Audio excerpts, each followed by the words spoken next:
What's up, guys? Weather Wednesday coming at you with another Raid Shadow Legends video, and today we are taking a look at Tholin Foulbeard, a recent fusion, and how to build him primarily for Hydra, but he's also really good in a lot of wave content in the game, and I'm going to show you how I have built him, and then we're going to check him out in Hydra real quick. So, the main thing about him is he is an attack-based damage dealer who needs high attack, high damage, and a little bit of accuracy while you're at it. If you look at his kit, he does have a 30% attack in all battles aura. His A3 provides its own increased attack. He can also weaken the opponent. So he does need a little bit of attack, a little bit of accuracy. Try to balance that out. Attack's a little bit more important depending on your team setup. Now, personally, I have him in lethal and cruel. You can put him in any kind of damage gear. You can put him in merciless. You can put him in savage. You can throw in fatal instead of cruel, but this is my setup. You want crit damage on the gauntlets, and you want a bonus of crit rate, crit damage, or attack percentage. Crit damage would probably be the best. We want attack percentage on the chest plate. Attack percentage ascension would be best. And speed on the boots. Typically, you could do attack percentage if you can get speed elsewhere. And then speed or attack percentage. And then speed or attack percentage on the ascension. Now, as far as the accessories, you want an attack ring, attack ascension if possible. You want crit damage amulet with crit damage ascension if possible. And of course, you want an attack or accuracy banner. Personally, I'd rather go with attack. And then if you can get it, you either attack or accuracy for the ascension. And basically, you want to make him hit as hard as possible and go as fast as possible. Now, as you can see my stats, he's got 7,300 attack, 220 speed, 330 crit damage. He's got to be crit capped, of course, and 308. Now, some of those numbers are a little bit low, but personally, I have just about maxed out my Hydra battle area bonuses. So in reality, I've got 7,500 attack, 360 crit damage, 240 speed, 388 accuracy. If anything that he is missing, I wish he would go a little bit faster, but that's okay. His numbers are still pretty good. So we are going to go ahead and try him out on hard Hydra because that is the team that I have him set up for.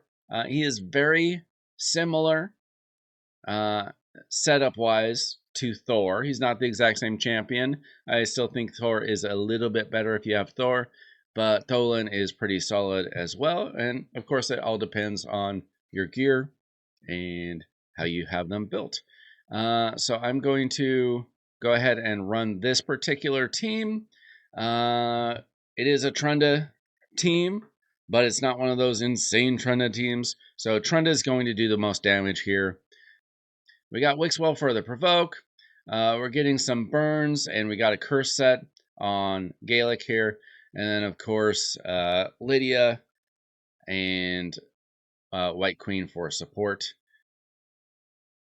Okay, so the number one thing on this particular team is that Wixwell needs to hit his provoke on the Head of Decay. If he doesn't do that, then the round is kind of annoying. And he hit the provoke, so it should be fine.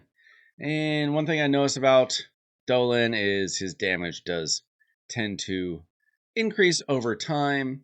What we're going to do is we're just going to let the run go for a little bit and see how it ends up when it's all over. Okay, we are near the end of the run, and let me tell you, Tholin has absolutely proven that he can absolutely cook in Hydra, especially when he is booked.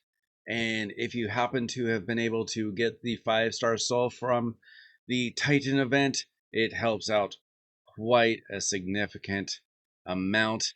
And he was able to put up, check this out, he's got bigger numbers than Trunda. Now, there are Trunda teams that are absolutely crazy out there. I understand that.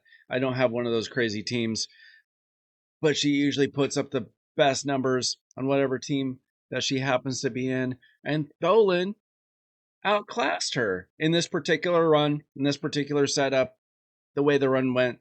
I'm sure that wouldn't always happen, but he can absolutely put in some numbers. And let me tell you, I tried him with 1 star, unbooked. Tried him with 3 star, booked. Now 5 star and booked. The numbers are insanely different. Now, if you were able to get him 6 star somehow, there would be an even bigger jump in damage, because then you could put him in crushing rend. But for 5 stars, that's still absolutely insane damage at 108 million. That is actually unexpected that he did so well. Now he has improved my top hydra clash score even more. So if you were able to get the 5th star, is absolutely worth it. Now, I forgot to mention that I also put him in a relic. Just an epic relic, Moon Death Orchid, just adding some extra attack. Plus, he deals pure damage equal to 20% of their attack to enemies that resist debuffs from the wearer. So you might consider not having so much accuracy on him if you're able to get the weaken from another place. But I do have Nature's Wrath on him. If you do get 6 stars on him, you could change that over to Crushing Rend.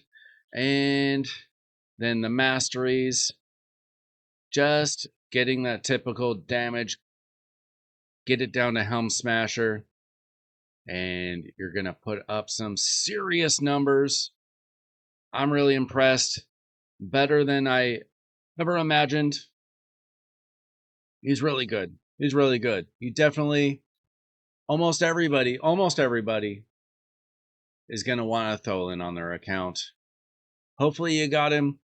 Hopefully you built him up to 5 stars. He's still good at 1 star. He's even okay unbooked, but booked in 5 star, huge difference from my personal testing. But I am quite pleased that I was able to finish that arduous Titan event. Let me know what you think about Tholin. What kind of teams have you put him in? What kind of gear have you put him in? Basically, any kind of damage gear is going to work out. And he's insane. So congratulations to you if you were able to get him, and if you're able to get a good soul on him as well. Thanks so much for watching. I'm Wilder Wednesday. I build champions like Tholin and anybody else in Raid Shadow Legends, sometimes live. And so you can join us for a live stream. And don't forget to like and subscribe to the channel before you head on out so that you can catch us live. Thanks so much for watching. I'm Wilder Wednesday. See ya!